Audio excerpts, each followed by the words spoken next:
Sergeant Preston of the Yukon.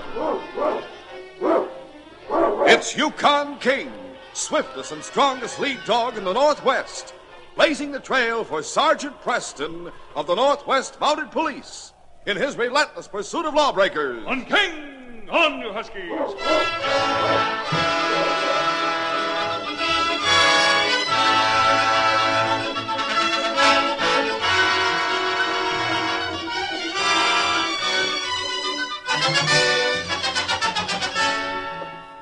Bill Preston was still a constable when he was summoned to the office of the inspector in Dawson. You sent for me, Inspector Conrad? Yes, Preston.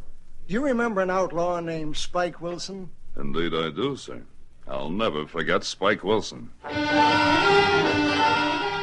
That name and the evil face that went with it were forever stamped in the Mountie's memory because Spike Wilson had murdered Preston's father.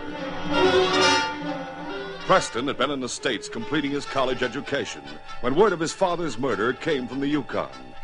He had packed his things and started for home that very day. So he might have legal authority to capture his father's murderer, Preston had joined the mounted police. After rigorous training, he finally became a constable. And then came the welcome order to get Spike Wilson.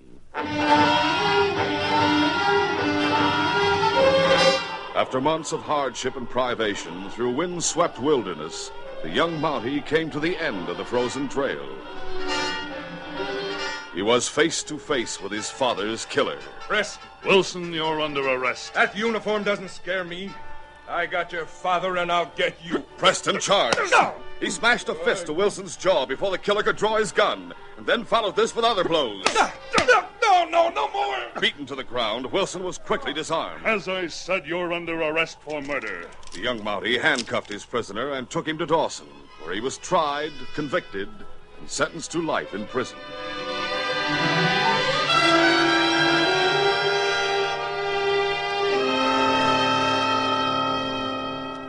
Preston remembered that trial as he stood before Inspector Conrad and was told, Wilson has escaped. He should have been executed, sir, instead of sent to jail. He'll hang if he's caught again. He killed a guard in making his escape. I'm assigning you to bring him in. And if you capture him alive, Preston, I'll recommend that you be promoted to a sergeant. Thank you, sir. I have some information on him, but not much. His tracks were followed from the prison south to the Snake River. There they were lost. If he continues straight for the border as he started, you might be able to intercept him.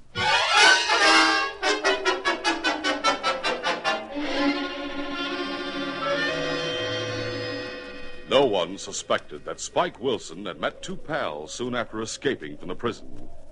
The three hard-faced men were camped in a cave near the bank of Snake River. Spike was saying, Boys, I'm not leaving the Yukon till I square an old account. I want to get a Mountie named Preston. Is he the one who captured you? Yeah, Moose. And what's more, he beat me up.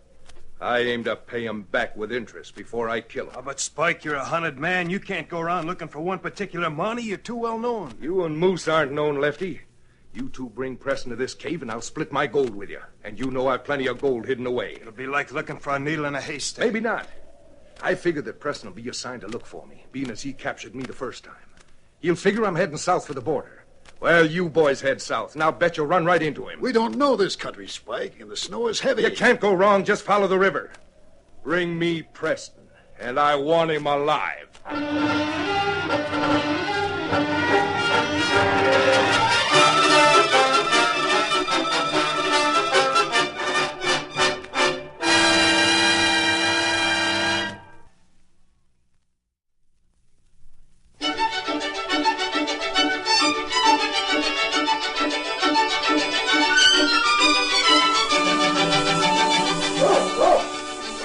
With Yukon King running as a free lead, Sergeant Preston headed north with his dog sled along the bank of the Snake River. Moose and Lefty had paused to rest and had taken refuge from a heavy falling snow beneath a huge tree spreading branches. They saw the Mountie coming. Looking! Hi, you Huskies! Ho! Hello there. Hey, that big lead dog of yours is snarling. He'll not hurt you. Steady, King. Fasten him to your sled. I never did get along with dogs. Very well. Here, boy. Rather than further alarm the stranger on the trail, Preston snapped a chain to King's collar and fastened the other end of the chain to his heavy sled. Then Moose, the larger of the two men, said, What's your name, mister? Preston? Yeah, that's what we wanted to know. Heist your hand. Taken wholly by surprise, Preston obeyed the sharp command. Take his gun, Lefty. Good thing we had him chain that dog. I got it. Quiet, King. Nothing you can do right now, boy. Quiet. Take his handcuffs, too. Don't try anything, Monty. What's the idea? We're taking you to see our pal. His name's Spike Wilson. Spike Wilson? Snap his wrists together with those handcuffs. He's got to drive his sled. Fasten him in front, then he'll be able to manage. Lower your hands, Preston, or no tricks or Moose will shoot. You'll regret this. Tell that to Spike Wilson before he kills you. Yeah, that'll hold you. Good work, Lefty. Now we can relax. Moose watched Preston while Lefty brushed away the loose snow and gathered a pile of branches beneath a spreading evergreen tree. Suddenly, the Mountie realized that these men were tenderfeet. He saw a ray of hope. The fire was started, and soon the flames were leaping high, reaching toward the branches overhead with their heavy weight of new snow. Let it burn down to coals, then we'll start cooking. Right. Cautiously, the Mountie prepared for his desperate gamble for freedom. He moved so he stood near Lefty, with Moose in a line behind Lefty. He watched the fire and the branches above.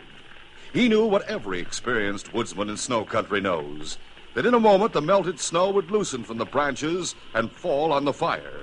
It happened. Hey, look! For an instant, both outlaws were diverted. Preston leaped. Hey, watch yourself! He charged Lefty. Lefty fell against Moose. Both went down off balance. Preston didn't hesitate. He drove a boot into Lefty's stomach, then raised both hands clenched above his head and brought them down with sledgehammer force. Preston's hands came up. They held Moose's gun. Now I'll take charge. Not while I'm here, you won't. Hold it, Lefty. You too, Moose. Don't shoot! Don't shoot, Preston. And raise your hands and do as you're told. What are you going to do with us? First, remove these handcuffs, then help me capture Wilson.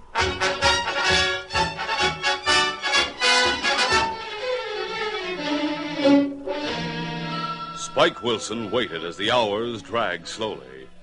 Beyond the mouth of his cave, the snow had stopped falling when darkness came. And now the moon lighted the vast expanse of white. Presently, he heard a dog team approaching.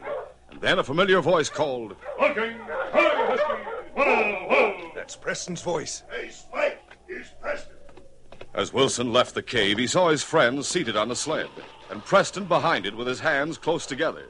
Then the Mountie moved fast. Hands up, Wilson. Hey, what the... Look out for that dog, Wilson. Got him, King. I'll take his gun. Wilson, you're under arrest for murder. What kind of a deal is this? You double-crossing... They didn't double-cross you, Wilson. They're on the way to jail for helping an escaped killer. They're wearing my handcuffs, so I'll have to tie your hands with rawhide. Get around here. Why, you... If I ever get free again, You're I'll... through, Wilson. This time you'll hang. To think that the three of us are captured by one Constable Preston. Maybe, Spike, before you hang, you'll have the chance to call me Sergeant Preston.